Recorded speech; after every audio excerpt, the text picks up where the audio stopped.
good until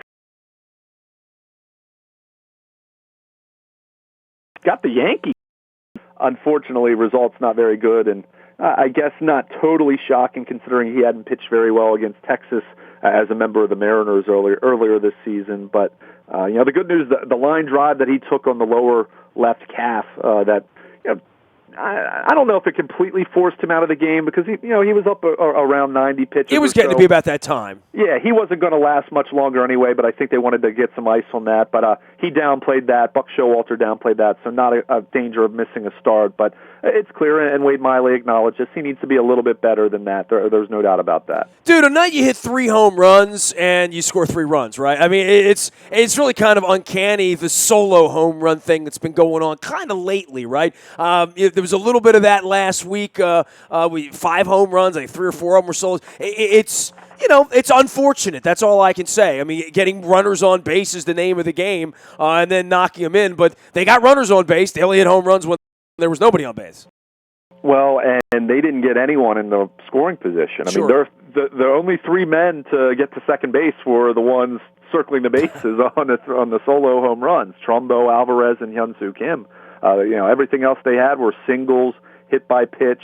It's just not a whole lot going. And I'll be totally honest, I wasn't shocked given the fact that they faced Yu Darvish, they faced Cole Hamels, and then A.J. Griffin, who's throwing 86-mile-per-hour fastballs and 68-mile-per-hour curveballs. I mean, his curveball was like an ephus pitch almost. I'm not saying it's the second time through the order, they started to get to him a little bit more, but just, they didn't do near enough besides hitting the 3 solo home runs. I mean, I guess if they hit 5 or 6 solo home runs, then maybe we'd be singing a different tune. But it's clear. I mean, they're still trying to get themselves on track offensively. I mean, it's really been a struggle for them, really since the beginning of July, but certainly since the All-Star break. And Chris Davis has received most of the criticism, and I get it. Guy has a $161 million contract. That's what comes with the that comes with the party the day you sign that deal, right? No doubt about it. No question about it. But at the same time, I pointed this out on Twitter after his last at bat when he grounded into a double play promptly when Kim had gotten on base in the 8th inning.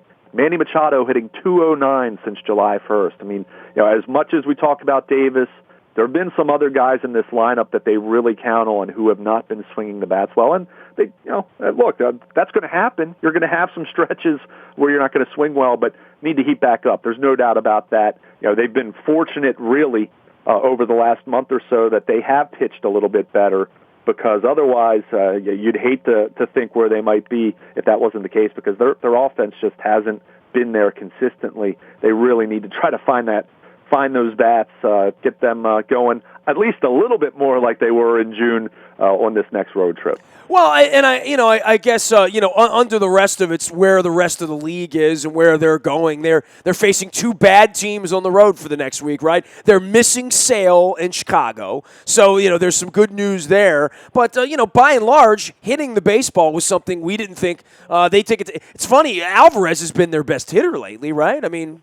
Yeah, he's really swung the bat well. I mean, if you go back and look at the OPS and slugging percentage and just look at some of those stats over the last 5 weeks, I mean, he's been right up there. I mean, we've talked about Hardy swinging the bat well, although Hardy's not hitting for a lot of power, but he's at least getting on base, getting some hits, decent average. But Alvarez has swung the bat well, and he really since. I bet and I haven't done this, and I should, as I just sit here thinking about it, since the first 5, 6 weeks where he really did not swing the bat well at all, and we were kind of wondering, okay, is this kind of a sunk investment they made? I bet his numbers are pretty respectable since then, and he certainly put up power numbers as he hit another home run. Well, if you go back and look at his splits, there was a long time where he was batting 208, 211, 212. He's now up at 260. I mean, he's got to be hitting 300 this month, right? At least 330. Oh, yeah. I mean, he's been very respectable. I mean, there's no doubt about it. I mean, you look at the total numbers, 260, 315 on base percentage, which in isolation doesn't sound great, but in relation to a 259 average, you'll take it. And he has a .517 slugging percentage. I mean, an .832 OPS from Pedro Alvarez. If you had told me that at the beginning of the season, I would have signed up. He's been a good signing. Yeah. I mean, for $5.5 million, that's been a fine signing. I wouldn't say it's been outstanding, but it's been good. It's been fine. So better than the Chris Davis signing's been thus far, right? I mean, you got to point that out. Yeah, I think you do have to point that out. I mean, Chris Davis, it's not as though he's had a horrendous, terrible year because he has played really well defensively. He still walks a lot. He still has 20-plus home runs. I mean, it's not as though, I don't think I'd put this in 2014 territory just yet, but the way he's really scuffled the last 5 or 6 weeks, if that continues much longer, then you might be talking about 2014 territory a little bit more.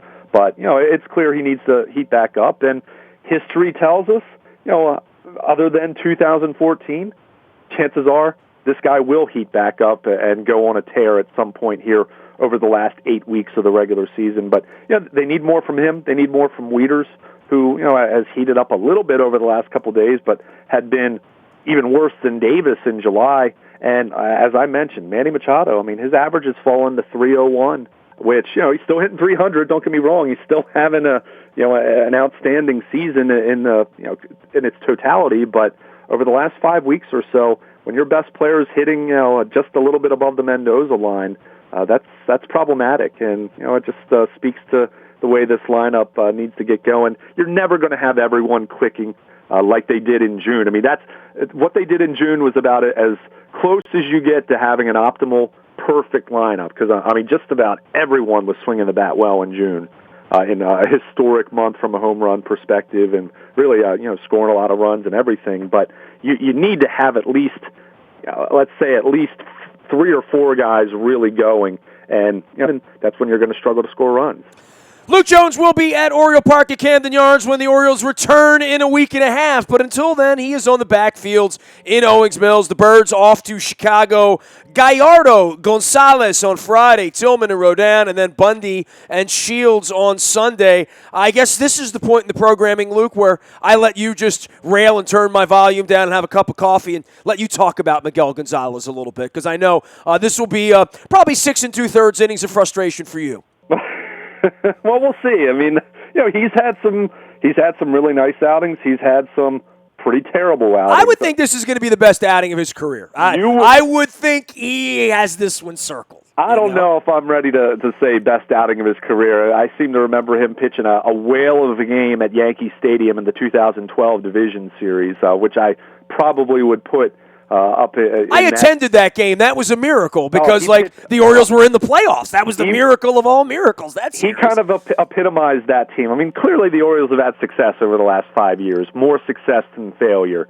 And he was a part of a lot of that success. Oh, yeah, no doubt about it. I mean, I was a Miguel Gonzalez guy. In 2012, he kind of epitomized that team better than anyone. He was given, the ultimate Angelos treatment, though, right? Like, of all the players that have given a lot, not made a lot, and were thrown out the door instantly, boy, that was, it'd be very, very hard to document anyone that's had the kind of career Miguel Gonzalez had here, given the expectations and given the fuse on his wick was about 1 millimeter long, right? I mean, they just threw him out with the bathwater very, very quickly. Yeah, and there were some players in that clubhouse who agree with exactly what you just said. I mean, there's no doubt about it. There were players unhappy about it.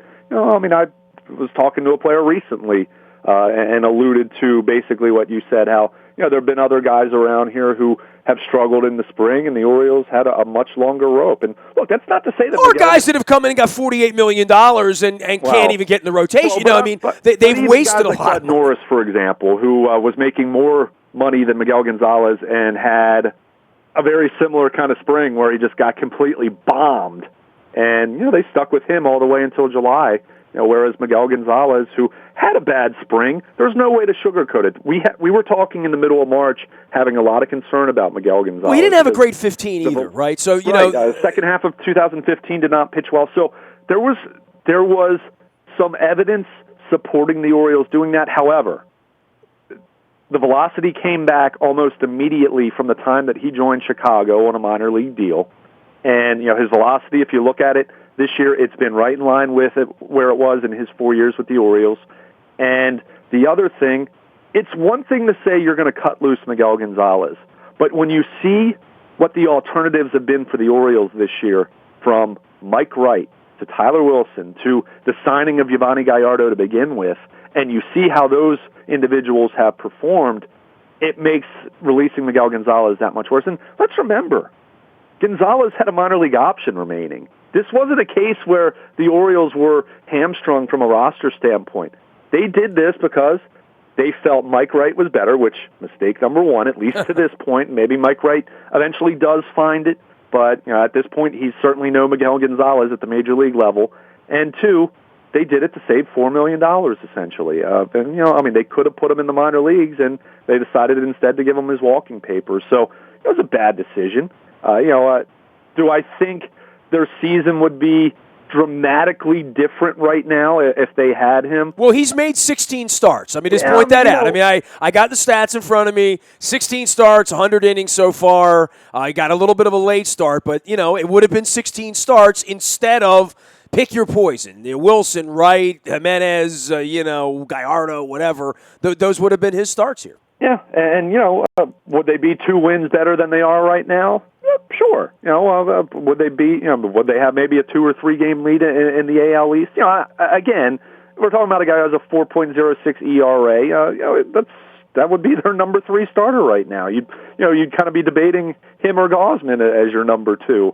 So, but that said, it's been interesting to see his profile change a little bit in Chicago. I mentioned the velocity, but something that's changed in his repertoire. Guess what he started throwing?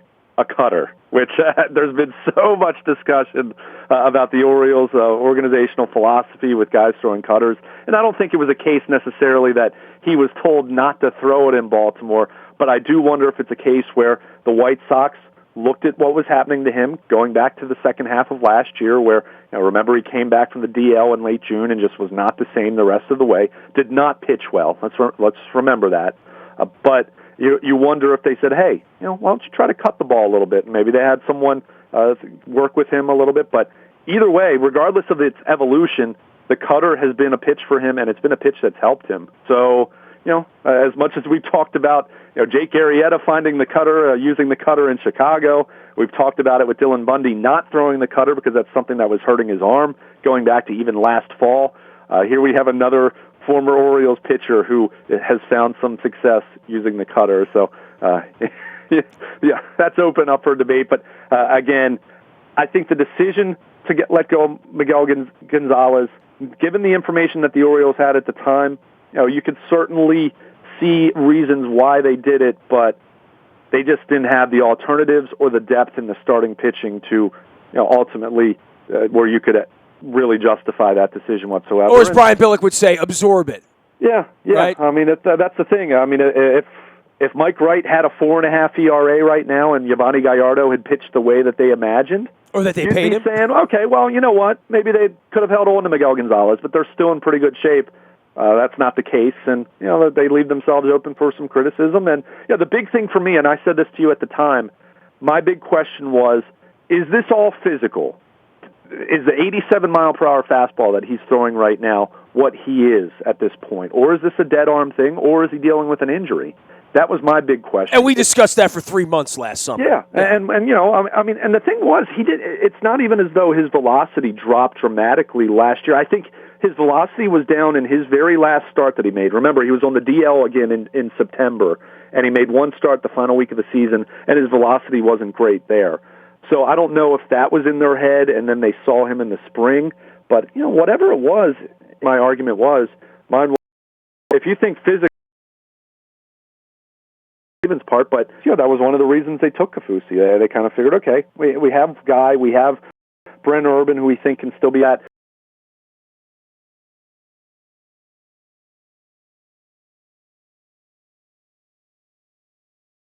Maybe not, but the one cutting him, and that's where things are a little more uncomfortable. But let's hope it continues to improve. They're a guy. He has ability.